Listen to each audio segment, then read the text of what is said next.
All right, guys, we are getting down to the wire here. You can see the Raptor behind me. I have pretty much everything done. Of course, if you watched the last video, I got the motor in there. Since then, I've put the chain on, tidied up the wire harness, and I also tightened up our clutch. Basically got everything ready to rock and roll, and it looks really good. Everything's nice and tight. I also have our ignition switch hanging here because I'm going to be relocating that to the left side fender. So basically all that's left to do is get the plastics on, rip off the old graphics, put the new graphics on, and throw some Mike Sabo stickers on there, of course. And this thing is going to be done. And one other thing I want to do is throw on an hour meter because I want to see if this thing does blow up, just how much time we get out of it. But it's not going to blow up.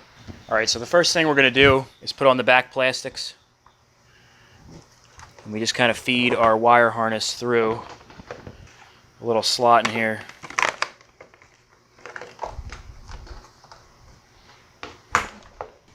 And now we're going to tighten down our airbox bolts.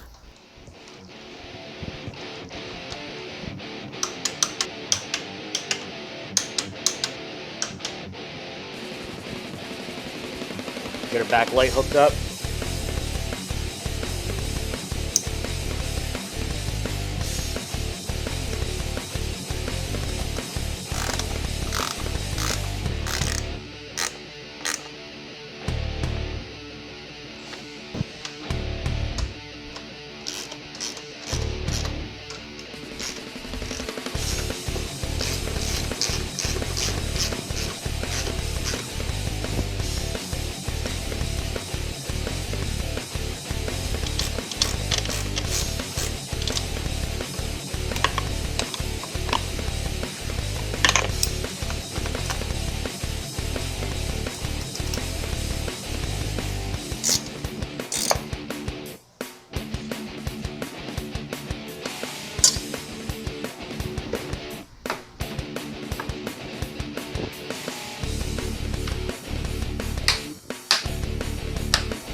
Now before I go any further, I'm going to drill a hole right here to mount our ignition so it'll match the reverse switch on the other side.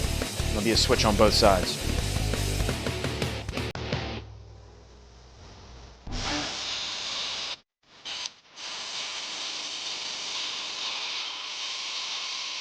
Now I have to grind out a small notch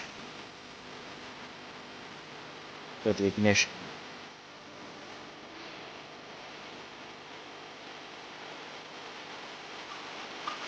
I actually ended up putting a slot in the top portion so I could flip the key over, only because it made the wire fit a little bit easier.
All right, guys, this thing is done. It's in the books, ready to ride. I already took it for a rip. This thing is fast as hell, man. There she sits. Now, it has been getting dark fairly early, and I've been getting home late, so I haven't had a chance to really get the shots that I wanted because it's been getting dark. So this is a video I didn't really want to skimp out on. It's like 6:30 right now, and it's been getting dark around 7 o'clock. It's already starting to get a little bit darker here right now. But I do want to take a couple quick shots for you guys. I'm going to have another finalization video where I really go over the details on this quad, but I want to get something out for you this week. So I'm just going to kind of go over this thing real quick and show you some of the things I did that I didn't include in the videos. Probably right off the bat you guys can see I did change some of the colors here. So this here hood was silver. So I went ahead and painted that white to match the plastics. Don't worry guys, I prepped the heck out of it. Used bonding primer and special plastic paints and put clear coat on top of it, just like I did with the Banshee cover, which is holding up super well, even with gas getting on it and everything. So I think that's going to be just fine. And this I decided to do after the fact. This is not something I had planned. I decided to paint the housings of the front headlights white, in the same color that I did the radiator to match. And at first I kind of had mixed opinions. I wasn't really sure if I liked the look, but now I've been looking at it for about 2 days. And I do like the way it looks. It sets it apart from the crowd. I'm sure that there is somebody else who's painted their housings to match the plastics, but something I haven't seen before, so I wanted to try, see what it looks like, kind of set it apart.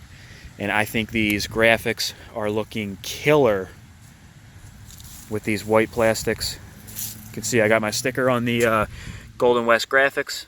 Now, these were not choice graphics. This was sort of a budget graphics set that I picked up. They're great graphics, but they were only 35 bucks because they were an older design, and I didn't really have the exact choice that I wanted. But I think the color combo came out really, really nice. Let me know what you guys think in the comments below on that. Plus it matches with these anodized pieces. And back here on the parking brake, you can see I haven't even really been using the rear brake yet. I really only took this thing around the block one time, but I'll tell you what, when you punch it in first gear or second, whatever, it's got mad torque. The tires are either spinning or the front end's going straight up. My dad took this thing for a spin, and he came back and he said he'd have to change his pants. Really has a lot of torque. I love this quad. So a couple things I just want to show you. This is the key location, or key relocation rather. This is something pretty much everybody voted to relocate the key. As you know, it's usually up here under a little piece of plastic, but I wanted to show off these nice CNC risers, especially with the color and with the bars. I just think it looks nice. Another one of those things that kind of sets the bike apart. So I decided to relocate the key. It was very easy to do. This is nice and solid. I don't think this is going to go anywhere. All I had to do is drill a hole, file the slot. Has a little slot on the key body, and it almost presses up against this bracket here, which really adds strength to it. Now, it's a sealed unit, and it's not in the direct line of fire. I mean, I'm sure it's going to get mud and everything on it. You guys let me know what you think. I think it's going to be perfectly fine. If the key ignition goes bad, you can get them for like $5 or $6 on eBay. They have remake ones that look just like the Yamaha ones. It's not going to be an issue at all. So we'll see how that holds up. That's a free modification. The wire was really easy to route down there. So if that's something you're planning on doing, I think that's a spot you could consider.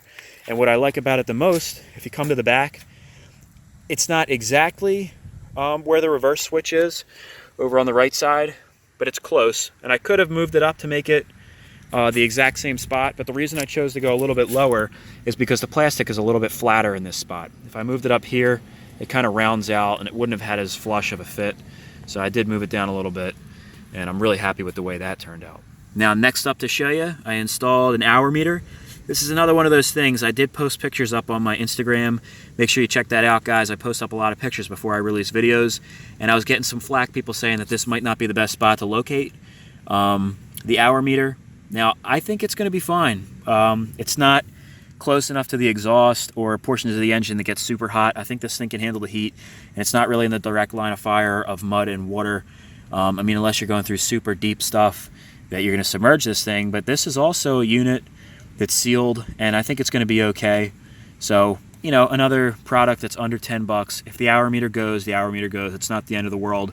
I might lose my information on how much time I have on the motor, but I'll still know how much was on there before the ride if it does decide to break on me. And last but not least of the mods that I did not show in this video, this little HMF optimizer box. It was kind of just flopping around back here, which I really didn't like. And you can see I tidied up all of our wires. They're all in the stock locations. And what I decided to do with this, I was originally going to put a sticky pad on there so it'd be permanent. But to take these plastics off, you actually would have to remove this, and then you'd have to take off the sticky pad, which would be a pain in the ass. So I put Velcro on the back. I'm not going to take it off because it's really tight Velcro, and I have it lined up perfect. But if that needs to come off, that can easily be pulled off. And it's 10-pound Velcro, so it's nice and solid. I'm not going to be going over jumps, and that thing will be falling off or anything like that. All right, guys, so I want to thank everybody that stuck with me for this entire project. I know this one took a really long time. For all you guys that started this out from the beginning and you've been following me, you know it was an electrical nightmare. I couldn't figure out what kind of problems this thing had. I was replacing just about everything that I possibly could, going over this quad, checking the TPMS, all kinds of common problems that go wrong with these things. And you know, this is the first fuel injection bike I ever really worked on, so this was a huge learning experience for me. And when it came down to it, it turned out the crank was bad. The bearing had a flat spot and it was locking up after I finally did get the thing running. And then I thought I blew the damn thing up, but that's what it turned out to be. It was the crank.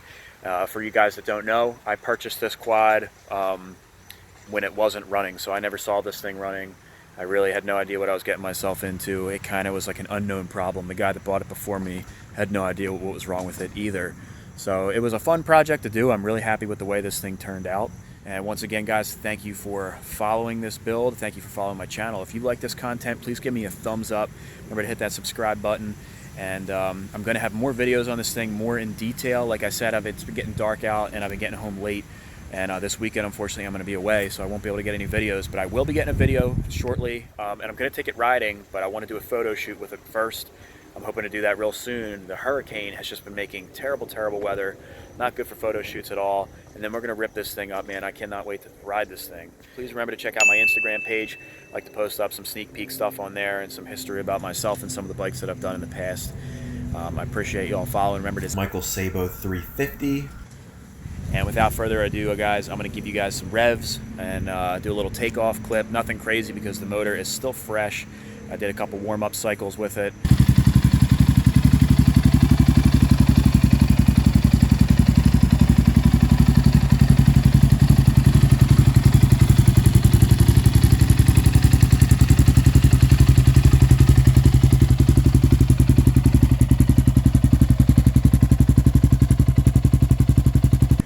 Heat cycles rather, and I think it's good to go, but can't do anything crazy in this neighborhood.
That shit away before the cops come.